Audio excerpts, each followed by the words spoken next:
We're having such a hard time listening to someone that doesn't have the same opinion. That's where you grow, right? Instead of just trying to prove you're right, try to figure out what is right. People think that if you're on TV somehow that you're not real. I have feelings too. I'm a person. Like, you think that doesn't hurt me at all? It does. You screaming from the sidelines just means you're not in the game. If you don't like what Danica's doing, go show her up. Life is a game. I want to know how to play it so that I can make the most of it. I love that. Hey, this is Codie Sanchez at the Big Deal Podcast. Welcome back to those who don't want to just be rich, but free and are willing to do what it takes. I am excited to get into this guest today, and I think you might realize why. Quick FYI before we get into it today, I have my first ever book out. It's called Main Street Millionaire, and it is all about how to buy small businesses to take back Main Street, your life, your bank account, and maybe just save our country. If you haven't got a chance to pre-order, you can go to msnbook.com. And we got some special things coming from those who become owners and pick it up early. I'm excited to have Danica on the podcast today because I want to learn from winners, those who've been put in intense situations, persevered no matter what, and come out the other side with something to say about it. I want to learn what it takes to actually go 0 to 100 in multiple careers, from broadcasting to being one of the biggest sponsored race car drivers in her career, to what do you do after you've hit the peak? How do you find your second and third mountain? What do you do after you've already achieved your dreams and then figured out that maybe you need to have a whole new one? This podcast today is pretty incredible.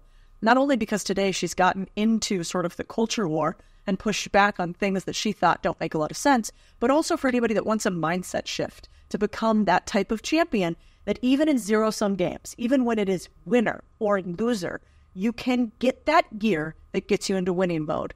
I myself have always struggled with those moments in athletic careers where if I didn't perform, everything would fall apart. And so I want to meet with those who rose to the challenge when that happened.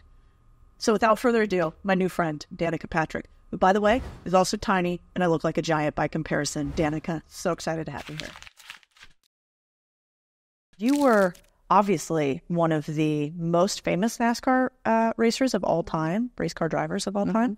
And, there was a point where I think you were one of the most highly paid, and definitely you had more sponsorships than almost anybody in the NASCAR. Yeah. So what was that like? And did you always just feel like I should be here? Like you never had any sort of sense of self-doubt, even though you were the only woman, or you looked a little bit different than everybody else there? I feel like self-doubt and questioning your talent or your skill is kind of human nature. I don't know. Maybe you've met someone that's gone through life where they have never had a moment of waver on their skill set and their ability to execute or rise to the occasion or measure up. I think that everyone does have doubt, and so I do too. And I would, have those moments in private for sure, time to time. And, it's definitely a curious question for people, like, what do you do when you doubt yourself? And so for me, I leaned on my body of work. I was like, okay, I've been racing for 22 years now, or I've been racing for 25 years now, or whatever it was. And it's like, okay, I've done this. I've accomplished this. I've been around a long time, and you don't stick around on a fluke for decades, right? So that's the kind of stuff that I would look at and think to myself. And then I'd also be like, man, am I going to remember this? Am I going to remember how I qualified at Richmond, the fall Richmond race, not even the spring Richmond race, in 5 years? Like, no, like I'm not even going to remember next year. So these are things that also help you cope to move on. Smart. And then the third one, which is a bit more of an action, is like, well, if you don't like what's going on, do something about it and change. And so if you want the same, definition of sanity, to do the same thing, expecting a different result. So if you want a different result, then you have to do a different action. And so I did that throughout my career too, where I was like, well, maybe if I approach it from this way, maybe if I do it like this, maybe that would make it better. And I think that's a responsibility that you have to yourself to figuring out how to get there.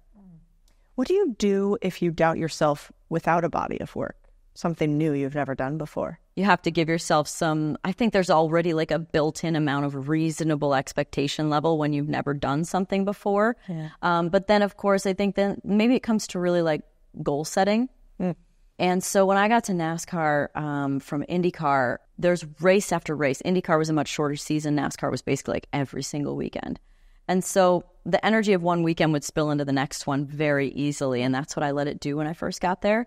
So I realized and then it fully spiraled when it was like, I don't know, it was like second or third race in a row that was bad early in the season. And it was Phoenix, and it was my sponsor's hometown race. And I was just like a bitch about it. And I realized after that, I was like, whoa, like I better learn how to get over this stuff really fast and leave it behind each weekend so that I can reset the next weekend and bring a better attitude and a better mood, because I'm always on. Like you don't have any, and what it creates is like a pretty bad spiral. So the goal setting and like finding small incremental goals along the way to the big one. I totally believe you need to have really, really big goals, really lofty ones that you don't even know if you can. They shouldn't almost be they should be believable only from a hopes and dreams standpoint, but it should be like very difficult to reach to the point that if you fall short, you've already like really killed it. You know, love that. Yeah. And so there's always the really, really big dream. That's almost like the impetus to it. The really big dream is the impetus to the company or to the business.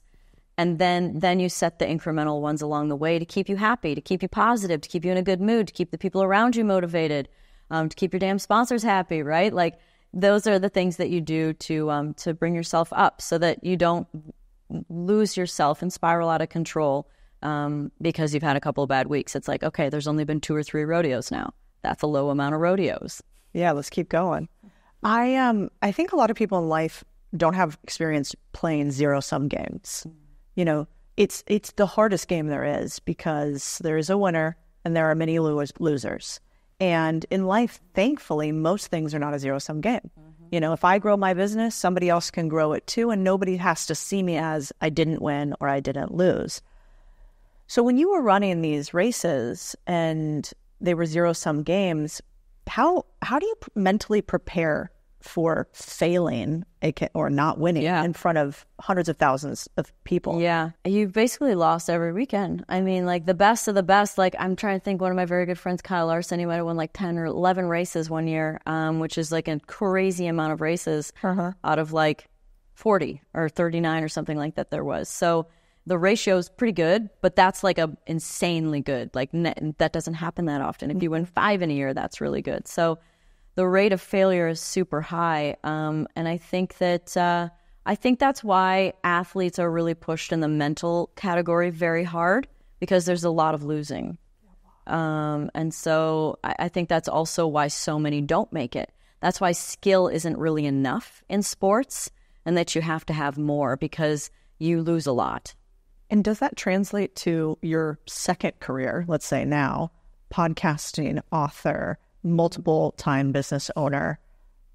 Is it the same in some ways as winning or losing a NASCAR race? I guess because the one thing I thought when I got into these other businesses was that I would just like pick up where I left off as a race car driver, meaning you do your big TV shows, you're on the cover of magazines, it sells well, it's like everything like cash flow king, you know, that it just like pick up where I left off. And I realized that just because I drove race cars doesn't mean that people think I know how to make wine. And in fact, that seems totally reasonable. So you have to like build up a reputation. You have to build up credibility. So I think that's like one of the first big mistakes I made. But what we were just talking about with mindset is that I'm used to failing. So I think like, what other way could we do it? I also think it takes time.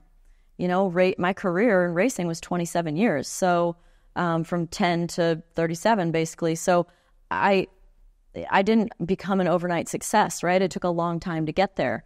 So I also think about that too. And you're like, oh, that seems that's a pretty rational thought too. Like, it might take some time. No, it's very rational. Yeah. But I think most of us are really scared of something. So, you know, I've heard it called a death fear. And, you know, my death fear is actually failing publicly and like being irrelevant. What does it mean publicly? Just like being a public failure, like that. My whole purpose of life is that I want to provide this massive amount of value. I want to achieve these things. I want my life to have meant something egotistically. And so if I fail, will that have meant that I didn't like amongst your equals, amongst your coworkers, amongst your fellow other business moguls? I haven't got that deep. Okay. Or like just in general. Maybe in general. But, you know, so that might be mine. or and that it didn't mean anything that I lived, that like I didn't do enough while I was here, quote unquote. Do you have a death fear? Because it seems like embarrassment or public failure. You're like, no, fuck it. This is just, you win some, you lose some. No, it was about failing. It was just about not succeeding. Yeah. And that's why also like money has never been a goal too, because I know that money's a byproduct of succeeding. Like I don't have to have a goal of money. All I have to have to have the goal of succeeding.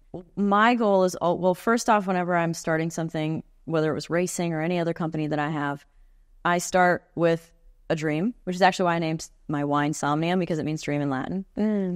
And so there's already like a built-in passion for it. And then from there, it's like a seed, and then it becomes something. So these passions turned into businesses. Really what I wanted to do was I wanted to be successful. Like I just want to be really good at it. Like everything I do, I want to be good at. And even like my podcast too. Like I think to myself, I look at these other people and I try and learn, and then maybe this isn't a good thing for me to do, because the competitiveness in me wants to go like, how do I become really great? And why would that not be good? Well, no, not that part. The part I think about is like, cut yourself some slack. Like you already had your mountain, right? You already did the thing. You already won. Like you don't even have to do this. Yeah. So relax on yourself. Have a good time. Do a good job. You're probably doing a good job. You don't have to put so much pressure on yourself to be the best. You don't have to like do an interview and feel like, damn, I wish I could have gone this way or better. Like you already had your skill set, and you're competing against people who it's their skill set. Like this is their mountain. This is their one thing. And like, I'm just on to the next thing. So sometimes I think about businesses like that too, where I'm like, oh, just chill out. You already did it, you know? Really to like give myself a little bit of peace of mind. But I don't think that you don't really change people. So I'm never going to lose this want and drive to be better. Maybe I don't have the push that I used to, because things like vacations are important to me, and free time, and less stress, and 911s, and running around the country and sleeping in hotels, and some of that stuff I don't want to do as much. But yeah, I think to myself like, but we don't change. That's the point. Like there will always be that fire in me. I think about that with a personality too. Like I have a friend who, Joe Dispenza, who has like a book called Breaking the Habit of Being Yourself. Book. And so I think that really could trigger people into being like, no, I like myself. And it's like, but it's all about becoming like a better version of yourself. It's just like breaking the habit of being yourself is, it's just a pattern. And so I don't think that, but inherently there's like an essence to you. And so as much as you're scared about like changing your personality and changing who you are, I think there's always an existing essence within you, within me, within all of us that will always be there.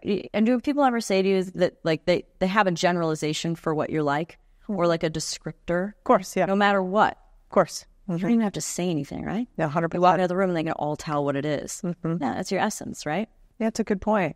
And also, it's a great reminder that no matter what you do, you can't stop being you. That's the one thing for sure. Right. Until you die, this is what you are. Right. And you can become better versions, worse versions, different versions. But it's just not sustainable to not be who you are. So that's a really good reminder, especially in a world where increasingly so many people are pretending. We're collectively pretending crazy things. We're individually pretending crazy things. And I do think there's a huge freedom in honesty. I think it's also that we just don't actually know who we are. Well, you've done a lot of work on that. I mean, I was going through all of your podcasts in between, working with doctors and plant medicine and going deep. This wasn't anything you did while you were racing. This is all second mountain for you. Yeah. All kind of curiosities, but yeah, there wasn't time or space for that. Yeah. These are all just my other interests, like showing up on a show. Do you find that a lot of high-performing people who have had their first mountain that they've achieved then end up needing to seek themselves more because they're like, God, I achieved that thing. I hit the goal. Now what? Is there like an identity crisis that happens after that? I don't know, but I do think that we all like fall short in like one bucket usually. Like you've got like your relationship bucket, work bucket, family bucket, hobbies, interests, confidence, but like there's like these sort of like buckets of like life. And I think that we're always going to have to go to work on the one that we're not good at, the one that's more difficult for us, the one that we're more insecure about, the one that we're more challenged, the one that we'd have less confidence in, the one that we're not good at, the one we maybe just don't have the experience in. But yeah, I always think there's like one. So what's your relationships? Like intimate relationships. Yeah. And even like specific to that, I'm really not attached to friendships, businesses, anything like that. Like if it doesn't work, it doesn't work. If a relationship doesn't work, I'm like, what does it say? I'm like, I need to change or do something different. Or so you become kind of like an amoeba, like you change to try to keep the relationship. Well, yeah, and it usually shows up from a childhood pattern, right? It can almost always be traced back to childhood, or some youthful experience, and so I think that when you get past avoiding that one that you're not good at because you've been so focused on something else, man, you now have time, right? And you also probably doing more of those other things, right? Yeah. Working your ass off. You don't have time for the other stuff. Yeah. So I think that it just shows up and it actually just becomes a more relevant problem. So I think that's where a lot of my self-help came from. But other than that, it was just pure interest in trying to understand how the universe works. Yeah, that makes sense. Because it's just a curiosity of mine. I mean, first you walked in the door, you're like, look at this crazy machine I just did with this inflammation thing. And I can't even remember the names of all this stuff. So you obviously have that insatiable drive for learning. Yeah. Which makes sense because you use the term, I'm not stuck with any idea. Like I am open to new learnings all the time. In fact, wouldn't it be a tragedy if your entire life you weren't allowed to change your perspective when you had more inputs? Yeah. What a bizarre take to have in this world. If you never change your mind, it means you never learned anything new. Yeah, horrible. And yet that is something that we hold against people all the time. Yeah. I mean, I thought it was a travesty, actually, that, who was it? Amber Rose or whatever came and spoke at the RNC. Yeah. And she just got killed on the internet for it. Super impressed. Yeah, and I thought, who cares? She's a stripper. Yeah, she wants to be better. She's on the RNC stage with a tattoo on her head, speaking like so articulately and beautifully. Agreed. And I'm like, wow, good for you. Hell yeah, 100%.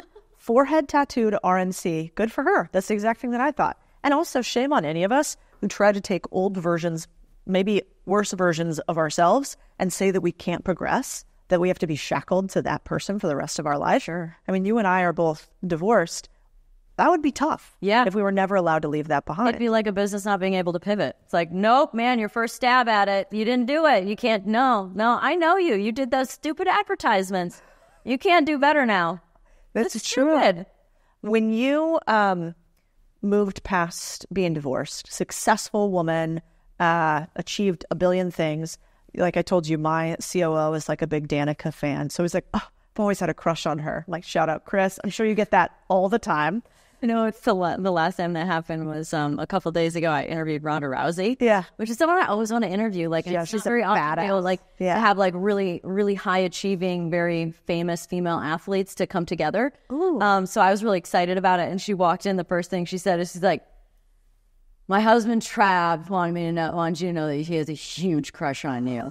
And like she went into like saying like they were looking at before and he was pointing out like, see, she's the same age as me. Like anyway, so that was the last time it happened. I like that. If that is the legacy that you continue to have from them, that's incredible, And then we both decided, because my boyfriend has had a crush on Ronda Rousey when she was doing her thing. And I was like, well, same thing. And I was like, obviously our men like really strong women, clear. That is true.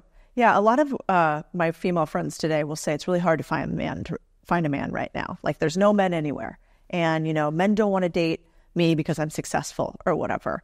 What do you think about that? I ask a lot of questions about human psychology, about the patterns in history and genders and what's inherent to them. I do think that there's like a provider gene for men, and I think that when a woman is successful, it like competes with that provider gene, or nature within them. I think men or a masculine mind is more like thinking, doing, logical, and a woman tends to be more, the feminine is more flow, wants more, like possibilities, dreamy, and and so I think that I wonder too how much it's shown up in my relationships, just being in like the do sort of mode. the masculine mind is super easy for me to do. It's very easy for me to make decisions, make the call, pay the thing, organize, book, do, boss people around. It's all just really easy to do. Yeah. So that in and of itself is probably hard to break down past for me, like of mine, right? Because you got to do better than that, right? You have to be more capable than that on some level. And so getting into my feminine requires me not making as many decisions and doing as much. So I think that it makes it hard. You got to, like, someone's got to get through it. And then they have to be able to, like, sort of uphold their end of the bargain to be able to keep me in my feminine. And just ultimately, though, overall, just like have enough confidence that they're worthy. But you know what? That happens on the other side, too. You know how many times I've felt like probably not worthy? Like, because at the end of the day, we don't get the relationship we want. We get the one we believe we deserve. Oh, yeah. So I'm sure in my life and my patterns, like, I feel like I've deserved someone that's a little harder on me, someone that isn't quite as emotionally available, because, like, that's what I got. That was like my patterning from childhood with dad and, you know, and the way that I operated. So I got what I thought I deserved instead of just staying in my ground and being like, you know what, this isn't working for me. I also went to that athlete mode of like, let me fix it. I think that's a little bit of an athlete mode, maybe. Yeah. Because you were constantly being told what to do. Like, change this, do that, break later, show up here, you're late, you're, you know, whatever. There's just, your life's on a minute by minute, and you're being told what to do all the time. Instant feedback. Always how to be better. Right. It's always about how to be better. It's not really like just totally celebrating. It's like, nope, back to work Monday. Yeah, no, not a lot of celebrating that. I can only imagine at your level. I mean, I was a tiny little athlete with softball, but I think it's helped a lot in business because I don't take much personally. You know, it's pretty easy to just go, oh, this isn't about me. This is just the job we're doing. Yeah. And so, like, we just make these changes. But in a relationship, not the same. Yeah. So how do you get back into your feminine? Or how do you, I mean, you look very feminine. You look great. You got a little color on. You got a little skirt. But, you know, when you come in the door after a hard day running, bossing people around, yelling at people during an F1 race or something as you're broadcasting it, like, do you walk in the door and you're like, yeah, so anyway, what we're doing today is we're going to go here, and then your boys, you know, your boyfriend's there, and you have to, like, break frame? Yeah. How does that work? Yeah. I usually it's like, whoa, chill out, or whoa. And I'm like, sorry, I'm still in the mode. So, like, even this week recording a bunch of shows and, like, working, it's like I can stay in that go mode and it'll just, like, be a come down. Yeah. But just having the awareness of it, just like anything in our life, the awareness of something is more than half the battle. It's the one that took the most time. Like, it took me till I was this old to be able to realize, oh, I do this. Now, the actual changing of the pattern is a lot harder, but it's a lot shorter. But the awareness plays a role in and of itself. So just the awareness of, like, oh, wait, I think I'm still in, like, work mode right now. Let me chill out. And so it just takes a little bit of time. It's like an energy. It's wound up. The energy's just got to chill. That's a really good point. Yeah, my therapist told you that. I mean, oh yeah, my therapist said, how does it go with your husband? I mean, well, she said something that I thought was fascinating. She's like, most fights happen in transition moments. Fights don't typically happen during a continuous pattern. They happen in between coming home from work into the door. They happen leaving from the house to the airport. They happen from, you know, leaving a meeting and jumping into another meeting. She's like, fights happen in transitions. And I thought that seemed sort of true. And so she said, when you know you're going to go through a transition and it's typically one of your trigger fight modes, just take a moment by yourself before you walk in the door, before you come home. Take a couple breaths. Like, take off your shoes, get rid of the jacket, like drop the bag outside or something before you even walk in. Yeah. And then you walk in. You're right. And so I think that makes a lot of sense. Yeah, that would make sense. Walking back in the door after the race to the hotel room and being like, okay, all right, I'm done working. Right.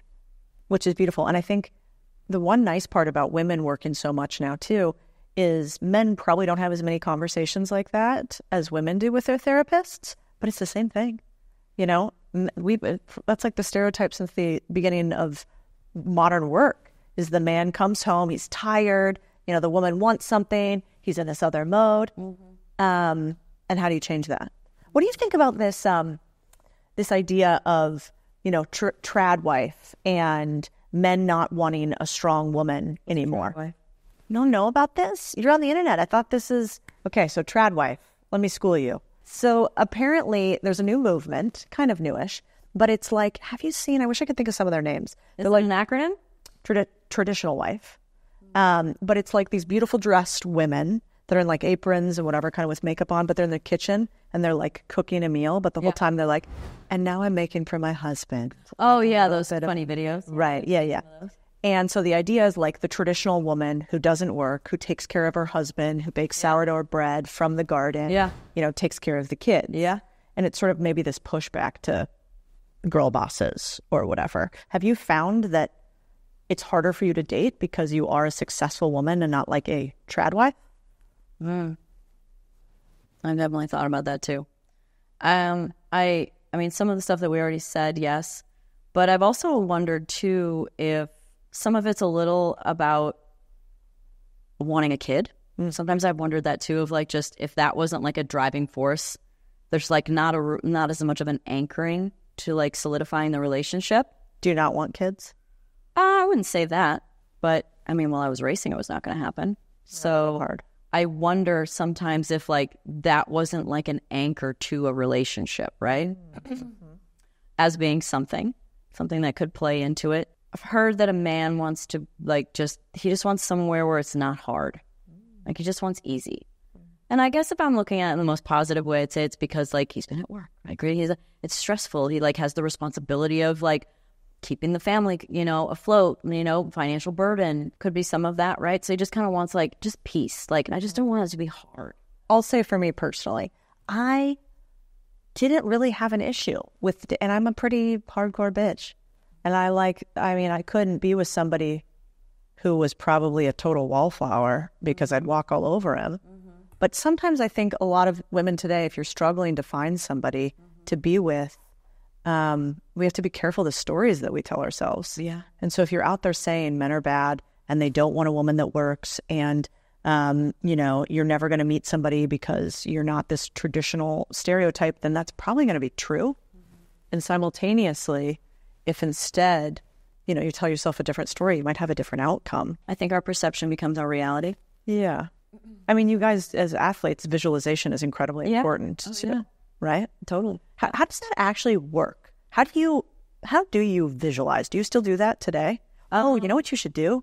Remember when we were talking and you were saying, I was explaining some stuff in finance and you were like, oh, fuck, I just blacked out with all of that. I wasn't listening at all because I was explaining some numbers. And I was saying to you that I feel the same way with directions. Like I become an idiot. I'm lost and I immediately, as somebody's telling me where to go, I black out. And you said something different happens. Yeah. To you. I draw a picture in my head. Yeah. And I said with numbers, you probably start to see like almost like a flow chart. You see like, you can see it. Yeah. It's like the Queen's Gambit, right? Yeah. But actually, right. Right. That's interesting. Right. I see directions. I don't see numbers at all. It's just numbers. They just throw them in the air. Float out there and you just kind of wiggle them away. That makes sense. Or throw them into the abyss. It's probably more accurate. So how do you visualize then? Like, what is your actual process? Visualize. I mean, with racing itself, you just literally visualize perfect laps. Yeah. You literally put yourself inside the car and you can watch yourself turn it off. And then you can watch yourself like apexing. You'd also imagine how it felt and how you turn the wheel. And you just visualize it all happening perfectly. Yeah. So you feel how you feel, what it looks like. Anything else? Do you do like other sensory things? Is it smell, touch? No. Okay. And do you apply that today? Like, do you still do that in your day-to-day in your business? One of the most powerful ways to manifest is that way. And I just interviewed Joe again, speaking of Joe Dispenza, the other day. And I'm like, why do I do this every day? Because like I manifested something in 2 hours when I learned this the first time.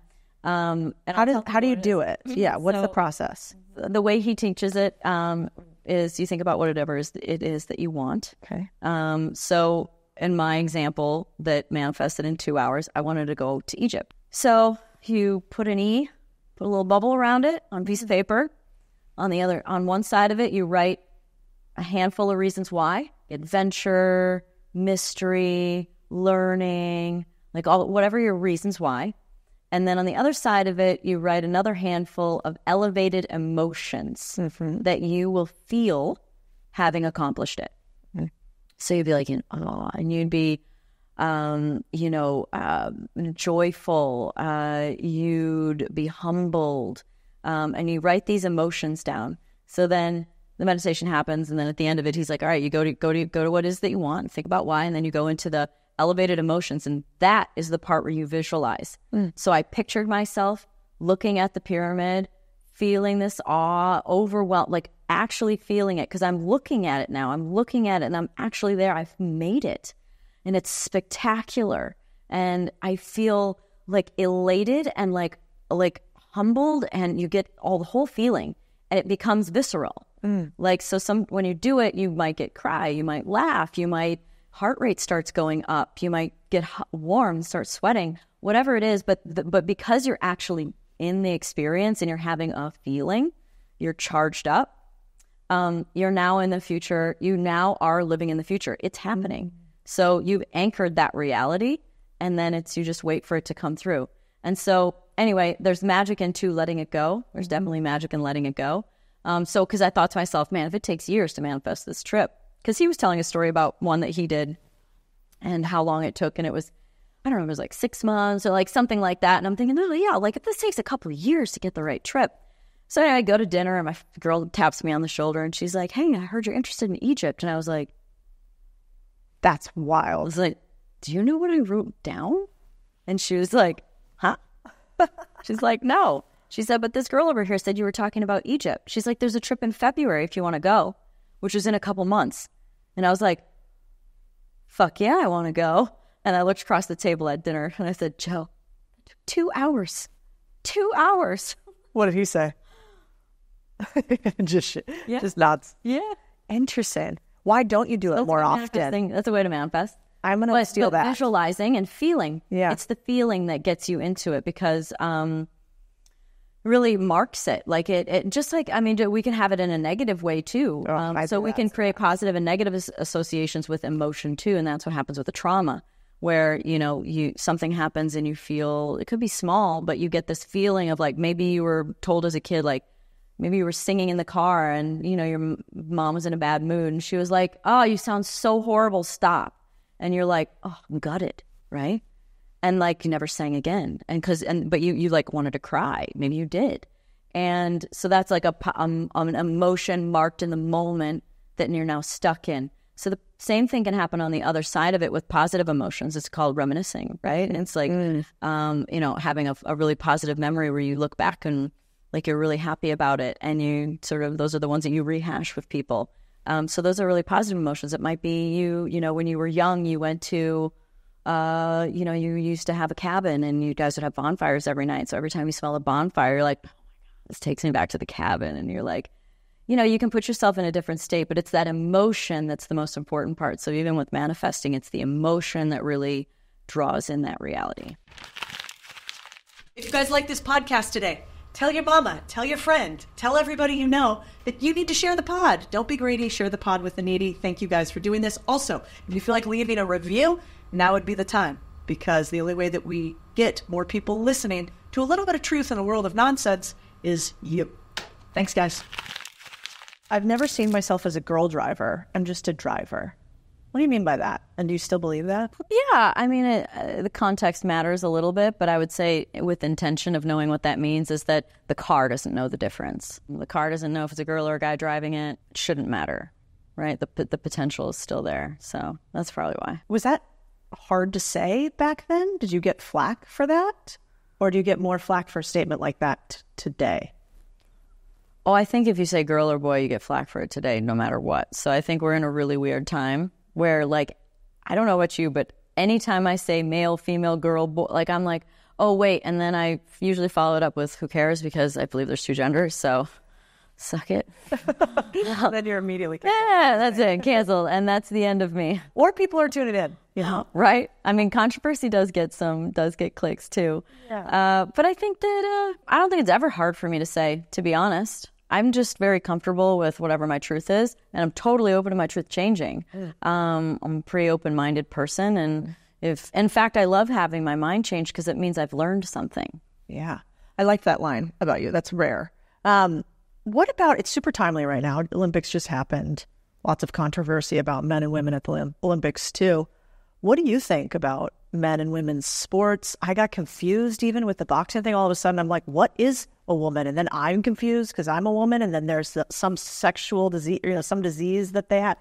It was over my head. And I stick in my lane in finance half the time. But as a female that was an athlete, what do you think? I think there should be a pretty clear definition of man and woman or girl and boy. I think that, you're biologically born a one way. You either have reproductive organs or you don't. Mm-hmm. You can either be the one that carry a baby or you don't. There you go. And so I kind of think that's the differentiating factor.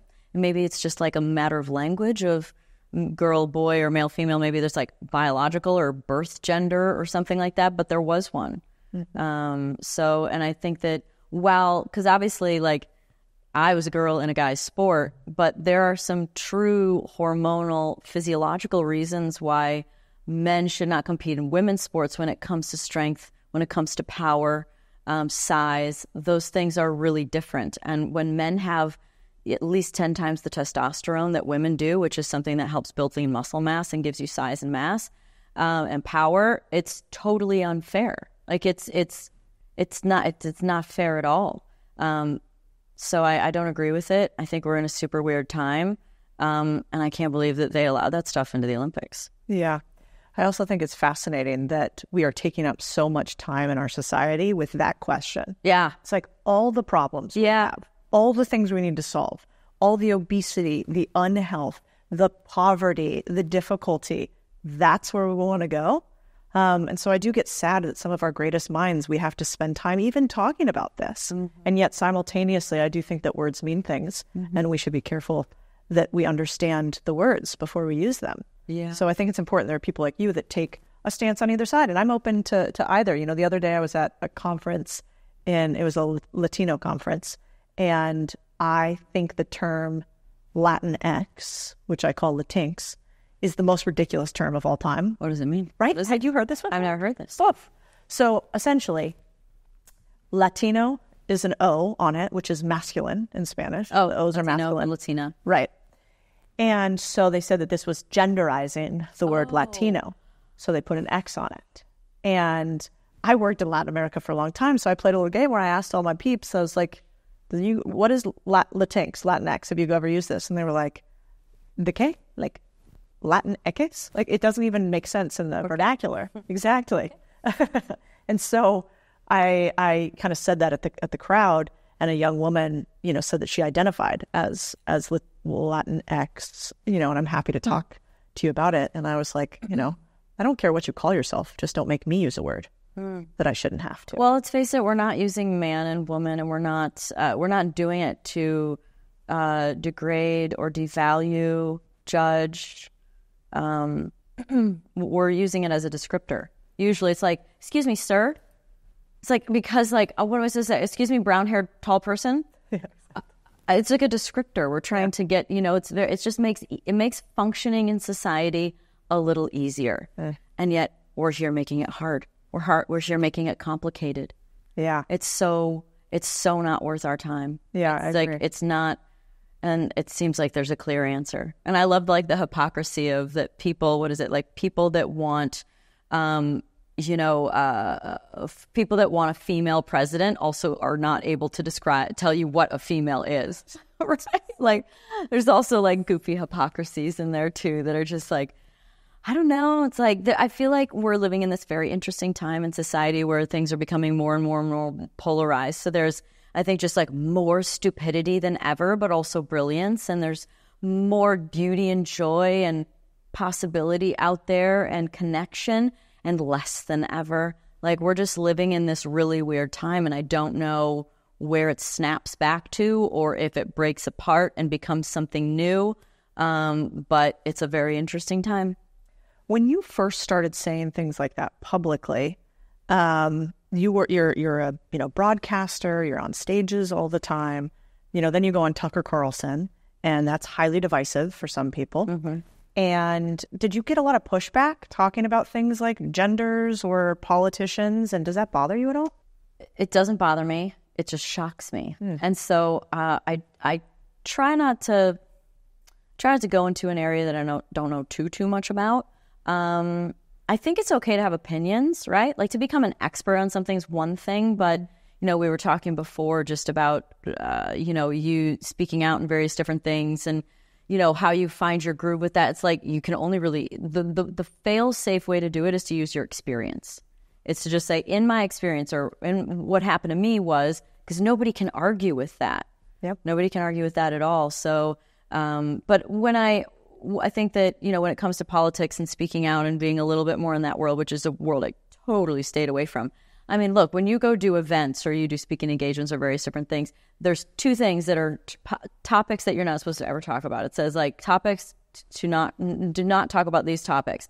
Politics, religion. Yep. Like they always say, just like stay away from those things. So as an athlete, I just did my job and I didn't get in the middle of all that stuff. But last winter, I went to AmFest in Phoenix, which is a Turning Point event put on by Charlie Kirk. And it's all very red, white, and blue, It's all, it's a lot of Republicans, a lot of right-leaning people speaking out. But it was, the platform had various different people. Everybody's talking about, like, psychology to religion to border control to, like, all kinds of various, and obviously, of course, politicians.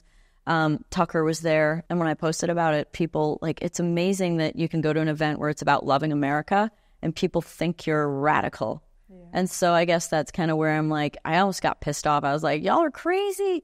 And so I think that that's kind of what got me engaged and made me feel like a little bit more of a calling to speak out. I've also always wondered whether or not if there's a problem or an issue or something that you don't agree with, do you feed into it and try and speak your mind or have an opinion about it to try and change it or let people know or educate or widen their potential horizon on what could be possible in the way that they think? Or are you actually just reinforcing and perpetuating that exact narrative that exists? Yep. Right? Are you keeping it alive with your attention? And so I've thought about that many times. Like, do I just go live my life and stay away from all this stuff and not give my opinion? It's the easier way.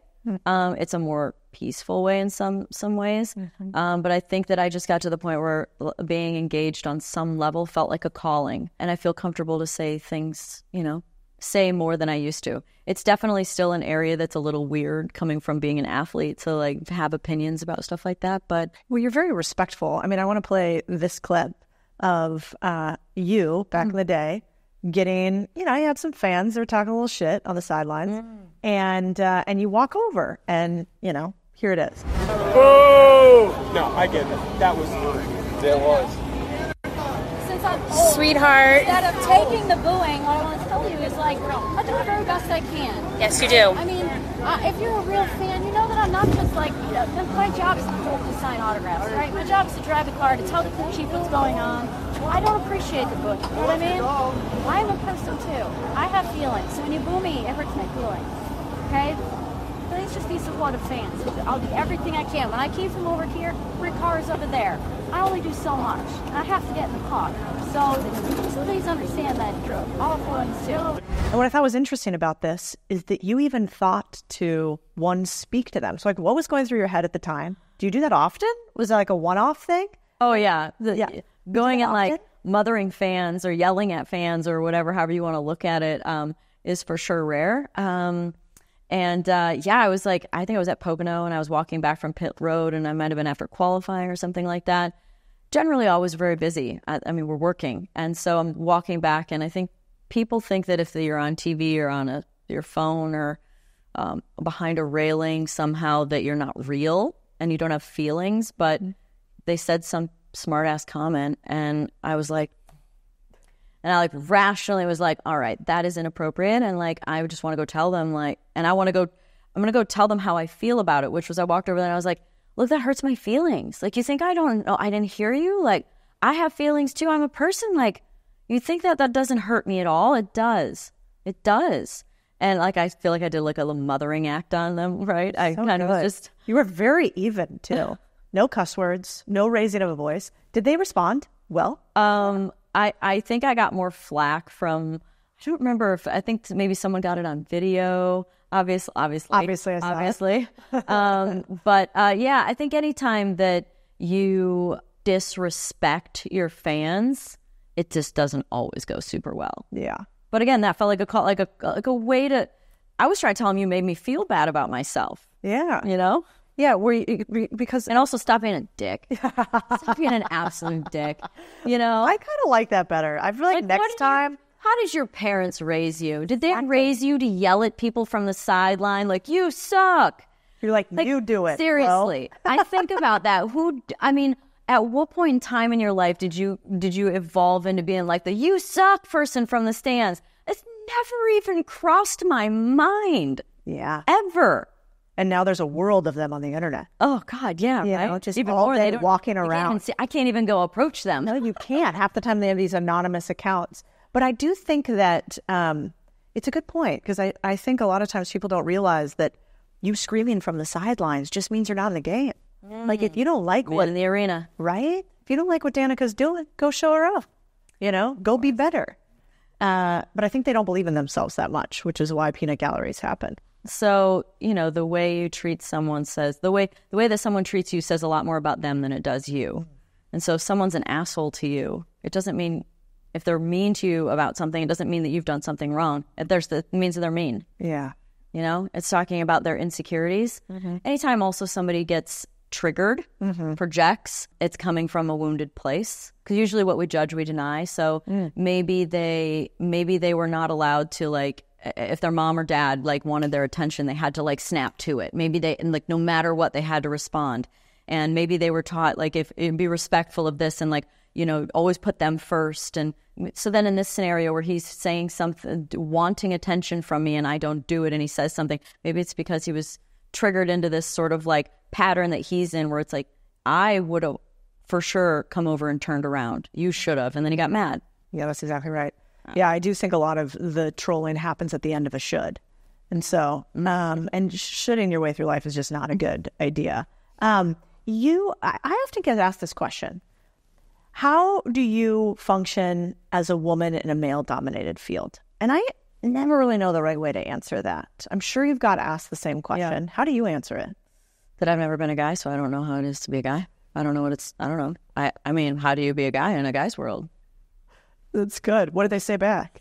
Nothing. They can't say anything. Again, that's my experience, right? Yeah. Like, you can't argue with that. I didn't tell you, well, it's much more difficult and you don't believe in me. And I didn't say that because they might be like, no, I totally believe in you. So my experience is, I don't know. I don't know the difference. I've never been a guy.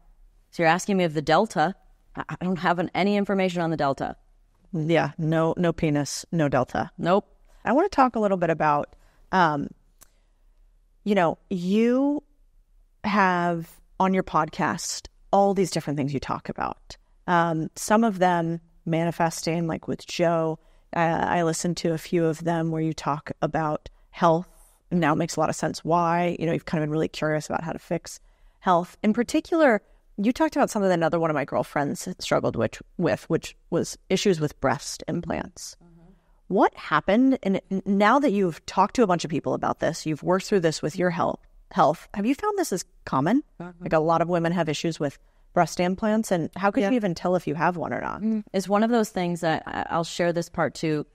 Like there's a whole big, obviously, thing around vulnerability. And all of the most impactful things that I've done, there's like a few moments where I like shared something I wasn't sure I was ready to share. It's like, so breast implants was one of them. Because I never said I got them. I got them when I was racing. So I was like, this seems counterintuitive for an athlete. And it shows I'm insecure about something. You know, like I'm not trying to advertise that. Didn't you have cute bikini advertisements too? Sure, yeah. I remember seeing those bad boys. They look great. Yeah, thanks. They're very tasteful. And so, but then when I got them out and I had a positive, like my body responded so positively so quickly, I felt this calling to tell people. Because I'd worked for like a year and a half so hard on figuring out what the hell was going on with me. And so I created this post, and my mom was with me because she was there taking care of me. I didn't really need anything. I mean, honestly, like I was at the grocery store. My surgery was at 2:30 in the afternoon, and I was at the grocery store at like 7:30 in the morning with all the energy in the world. Like, all right, cool, with like drains hooked up to me. Jesus. Anyway, so, but she was there and I was like, Mom, should I post this? And she was like, well, you should check and see if you should. And so it's like, send Haley, who's been with me for like 15 years. I'm like, so she's my VP. Should I post about it? She's like, let's wait. And I was like, Mom, should I post this? She's like, well, you're probably going to do it anyway. I was like, true. And I pushed send and I was like, okay. Yeah. Okay. And I was on Good Morning America 6 days later with my doctor, telling people about it.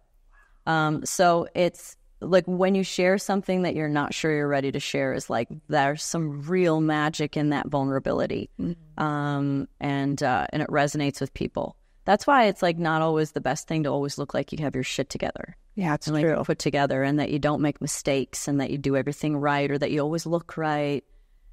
Because there's no connection in that authenticity. There's no fear that you're feared you're going to get judged, right? Yeah. Well, I think, yeah. And so I think it's like in that fear, there's some alchemy. There's some like magic frequency that connects with people because we all get scared of things.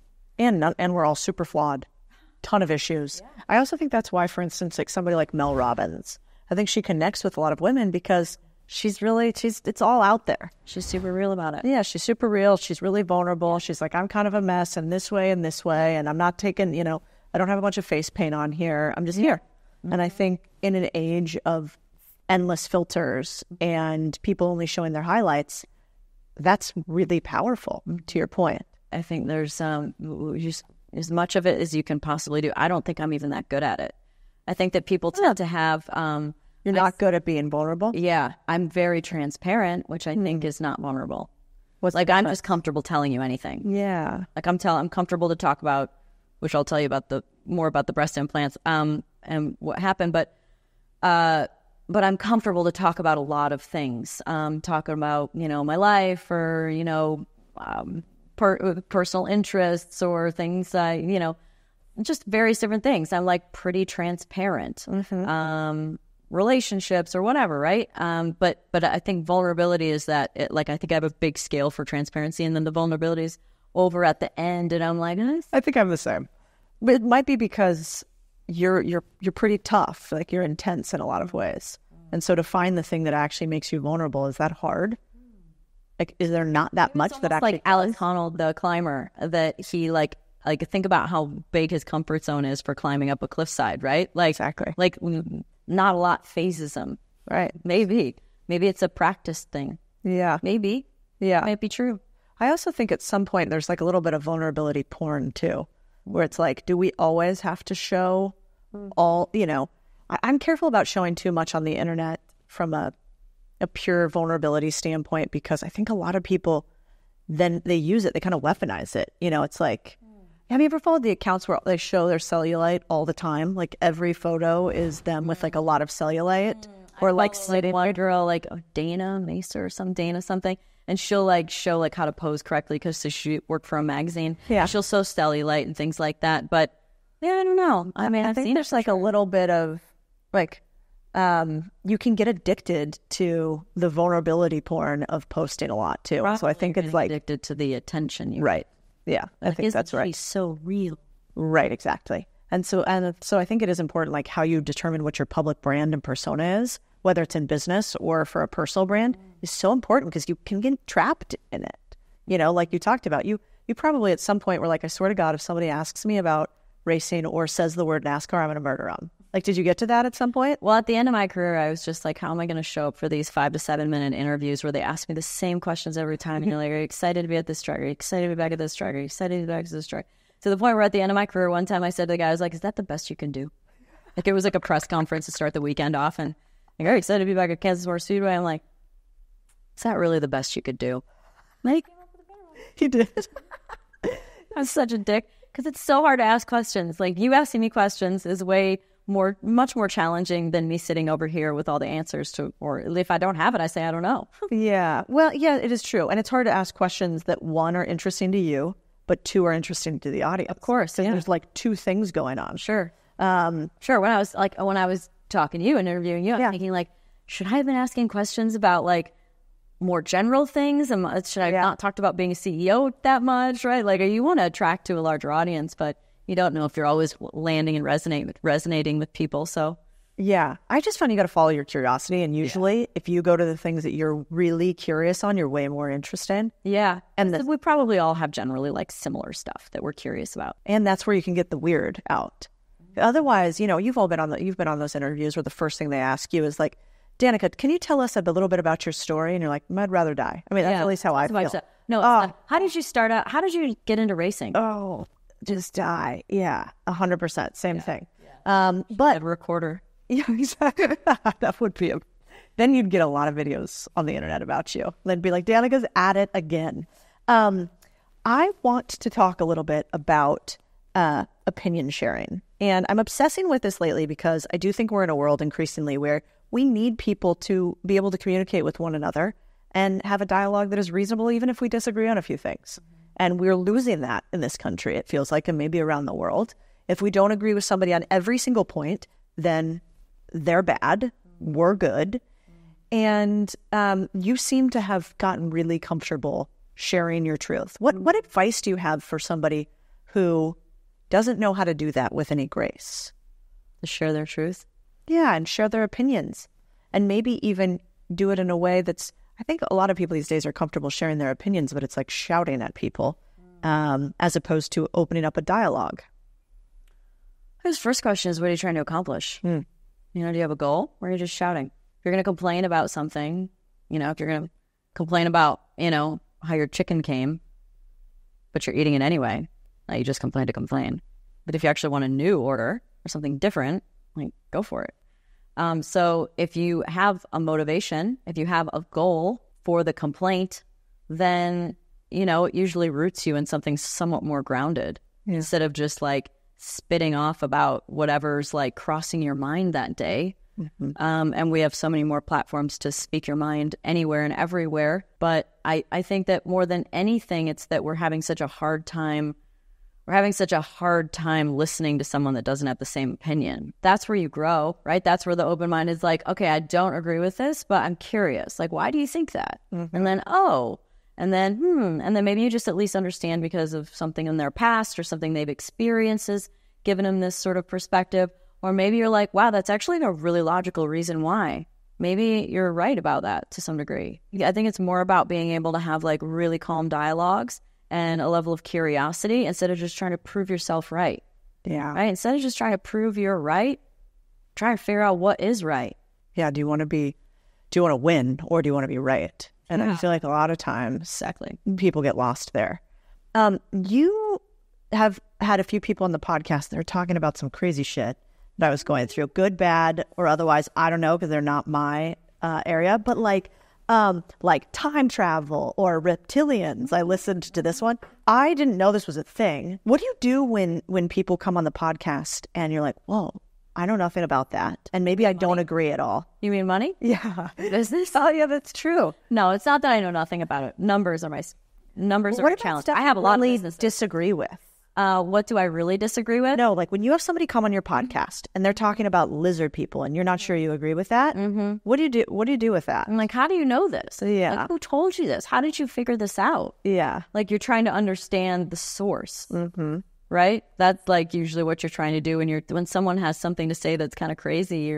You try and like dig deeper into the fact checking of how they got their information. Yeah. What's your favorite podcast that you've had that you're like, whoa, this is wild? Oh, I mean, I've had quite a few of those crazy wild podcasts where we talk about aliens and lizard people and about Palladians and being here on people being inner Earth people, even like going in a little bit more potential directions, you know, planet cataclysms that happened and how the Earth was formed and where it came from and various different things. So I love the nature of reality. So I also love to get physicists on, archaeologists, people that are like, you know, digging literally and metaphorically into where we came from. Because, you know, my dad gives me shit and he's like, why are you asking questions you're not going to get the answer to? I'm like, you're never going to get the answer if you don't ask, right? So you got to start continuing to like grow this thought bubble. I think that it's Neil deGrasse Tyson. When I interviewed him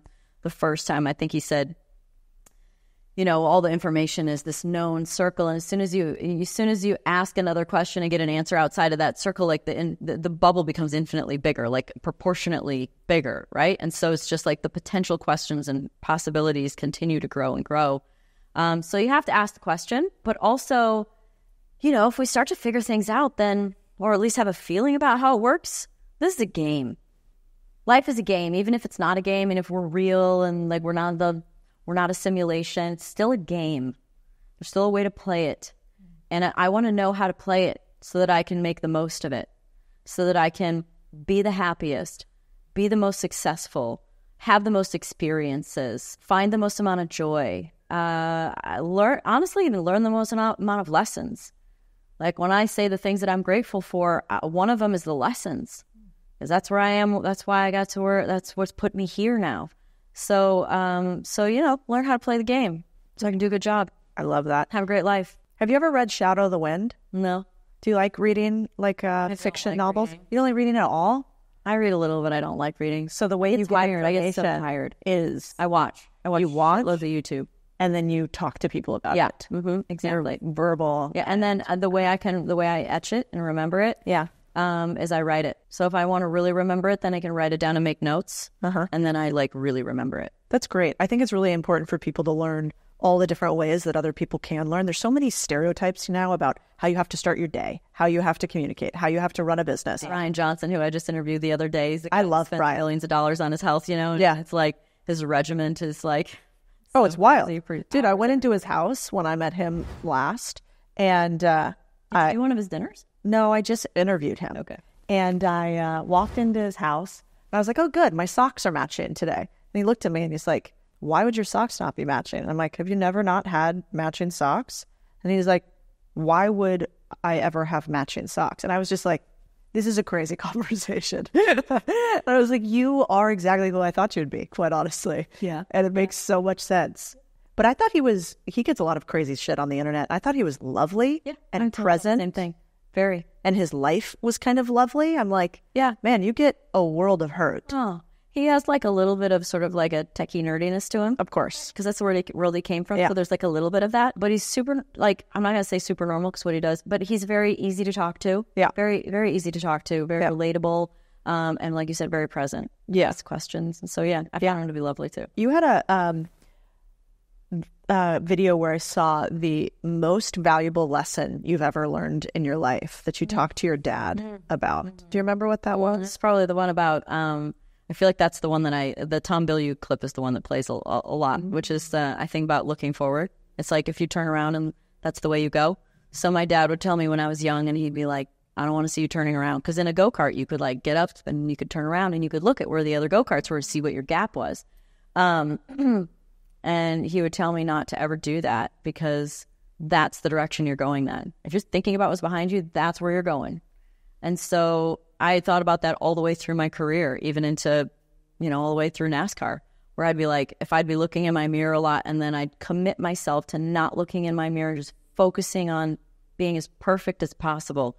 And I'd say like for 3 laps, I'm just going to focus and inevitably look back and there are 10 car licks back then. Wow. Like, so it's just a good metaphor for life to, it's kind of like boils down to having goals. Like you've got to have some goals, right? Because that's like the thing out there.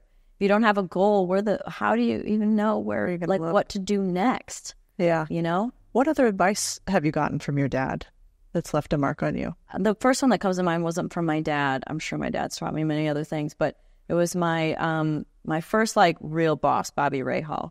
And I was young, and he said that he wanted to create a financial situation for himself that allowed him to have the same kind of lifestyle after racing as he did during.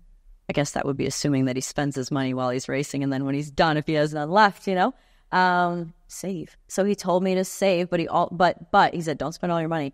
But he started other businesses. So he got really into car dealerships and different things. So I always thought about that, about a general infrastructure for my life, not just like a racing situation that would extend beyond my career and be something that I could lean into for other forms of revenue. I don't know if this is public, but what was the most you ever got paid for a sponsorship? Did you ever get a big, giant check? So the sponsors usually went through the team. So those were 30 million and things like that. Like, How many people on a team? it varied. I mean, in IndyCar, I really don't know the exact numbers. I'm going to guess it's probably somewhere around, because there's people at the shop that work, and then there's people that travel. In NASCAR, there's a separate pit crew that comes and does the tire changes. But in IndyCar, I don't know, maybe they call 20 people per car, maybe. Wow. And then in NASCAR, maybe it's 30, maybe more, because there's just a lot more turnover with cars and working on things. So, but the teams are big, and then they have to have marketing people and PR people. And So you get a cut after all the expenses run through? no, I negotiate my deal with the team. Say I go to the team. Yeah. And it's like they have to make an offer of what they're willing to pay me, right? And it's like, oh, we're going to pay you $10. And I'm like, no. And then they come back and they have to do it again. And you just you just get your salary. So you get a set dollar amount. I get a salary. And then you get a from the team. percentage of the total earnings. And then there'll be like a percentage of prize money. Yeah. You'll get. Okay. Did all sponsorships you ever got had to go through that? So it was like a little socialism Except for, NASCAR? Yeah. And then So if you're in the ad in the bikini looking hot, the team takes a portion of that. well, I mean, that's the ad's happening because the sponsor's advertising with me. They're on the car, but it's not like they... So it's not just So they your still have money. to... See, the sponsor still has to spend money to run the ad, right? So there's the money for the sponsorship budget for the team, and then they have to have a marketing budget. What about like that GoDaddy stage you were in? Yeah. So the only time I got the money directly to me was when I did my last two races in 2018, when I did Daytona 500 and the Indy 500. Yeah. I negotiated the deal with the team. I had the money and I negotiated with the team. Good for you. And I guess all along that's probably how I should have done it, right? Yeah. It's hard. Because I ended up suing my IndyCar team in the end because I was in a profit sharing arrangement with them, and they weren't providing data, like the information and the contracts and the numbers. And so, I just trusted that they were gonna. And in the end, I brought in tremendous amount of money that kept a lot of cars afloat, and they didn't pay me the way that they should have. Yeah. So. Well, you're not alone. That happened to me in my first couple jobs. I think, if I learn one thing, it's that trust, but verify and contract. Yeah. And always have the ink signed. And the problem is when you're young, you don't know what a good contract or a bad one looks like. Like there's so much knowledge that you have to learn. I mean, none of us went to law school. So that's totally normal, but that's fascinating. Right. And that's why, when I talked to you at first and I said, I have businesses, but I own all of them. It's because I was, so gun shy from doing this deal and getting bit that it just was so much easier to not have to answer to anyone or anyone answer to me. Like it was just, And that way, if I took the risk, it was my ass if it didn't work, but it was also my benefit. So do you have an agent now that you work with? I do have an agent. Okay. I went back and forth. I had an agent my whole career, and then I didn't have an agent. Then I kind of got an agency, and then I got rid of that agency. And then I ended up back at the same agency that I had for a long time. Isn't it weird how people in Hollywood that are agents all have an accent? Have you ever noticed that? They have a Hollywood speak. Maybe it's like a cadence. Yeah, they have a cadence. That's exactly what it is. Or cadence or a delivery. It might have to be, but there's like a... Right. It's almost like a... So if the teleprompter came on and I was reading, I'd be like, and so here we are tonight, Codie Sanchez, it's great to meet you. There's a cadence to the way that I'm talking to you right now because it keeps the listener entertained. So there's probably a Hollywood cadence. That's right. That was a really good, I guess that is your job. But yeah, I literally, I got on the phone with the one the other day and I was like, why do you guys all kind of talk the same way? Also, it's like a yoga instructor. You go to the yoga studio and they're like, and then we are going here and what we are doing next. And if you talk to Sally, I bet she doesn't talk like that at all. But yeah, I do find Hollywood to be a fascinating place. So I'm sure you have many stories. Maybe that's where the reptiles actually came from for the podcast. You ever met one? A reptile? Yeah. I think I met some aliens. I don't know if they were reptiles. Really? Oh, yeah. Night aliens? Just meet someone that's weird. Yeah. and just very oddball. Yeah. Or I think Brian Johnson might be an alien. Oh, yeah. I wouldn't. If he or Elon was an alien, I'd be like, yeah. Elon's probably, I mean, these people that are just so unique and different. Balaji, have you met him? Who? Balaji Srinivasan. Brilliant. Coinbase CTO. Different kind of alien. I'll ask him. But yeah, I mean, or just people that can look right through you. Yeah. And you're like, whoa. Yeah. I did do a tiny bit of plant medicine a few times. Oh, yeah? Yeah, I know. And I did psilocybin and MDMA together. And then DMT, All together. like over a few days. Okay. With so like DMT, you just vaped it, smoked it, right? Right. And then something where they blow this like ash up your nose. Yeah. What's called that? Rafe. Okay, yeah, that one. I did not like that one. Yeah, I saw that being done to someone one time, and it was before I did ayahuasca, and they're like, well, you can do it at ayahuasca too. They were like, oh, if you want to heighten, they don't deliver like that. Yeah. But like if this feels like like in service or in honor to where you're at, and if you want to, That's the exact verbiage. if this is in alignment for you, and I was like, thanks, because I watched it and it was like, Yeah, you took it and they're like, like oh, why'd that was you do that to me? shit. Yeah, then you're like, it's not cute. And then one of my girlfriends is like, I loved that. Now I do it every morning in the sauna. I was like, you also are a reptile because that's not normal. Every morning in the sauna, like a psychopath. But what I did notice is some of the people who I think have done a ton of plant medicine stuff. Like I have one guy who I love, Matthew, shout out. But you look into his eyes, you're like, I don't know. Like they're dark. I don't know what's happening in there. Well, dude, I've done 2 real ceremonies. Okay. 2 years ago and 4 years ago. But I didn't do ayahuasca. Yours is probably more intense. 2 years ago, I did a big psilocybin. 5 grams, big journey. Yeah. It was an intentional journey. It was just me. Yeah. And then with a facilitator. Yeah. And then 2 years before that, I did ayahuasca. And that's it. And I've been integrating that shit for years.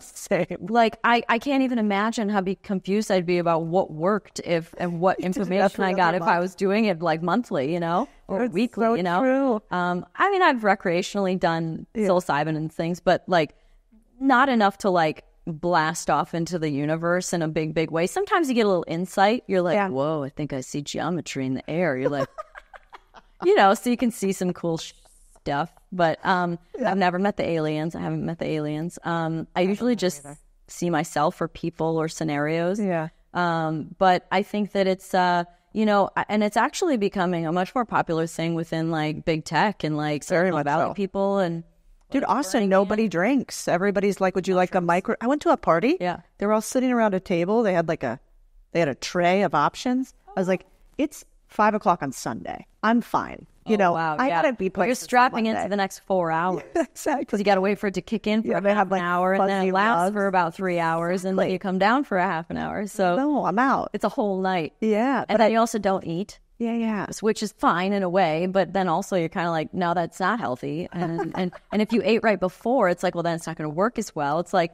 you got to like carve out like half of a day. You do, and I think you have to have some respect to it too.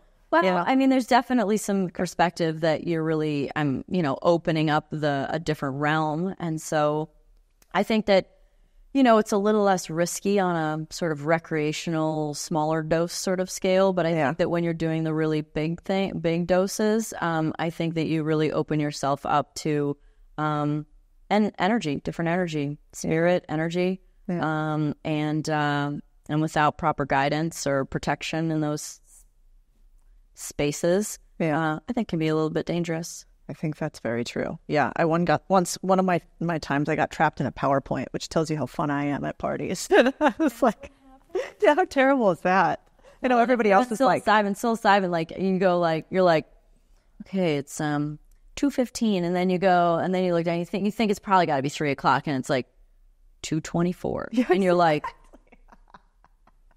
I'm never leaving. It's gonna last forever. I just had such a pleasure having you here. Thanks for being on the podcast. This is really fun. Thank you so much. And thank you for helping educate me too. Oh, yeah. Well, tell me, so of all the things that you're doing right now, where should people go to support Danica or to learn more? I mean, you can learn about my personality through my podcast and the people that I interview. It's a great podcast. Thanks.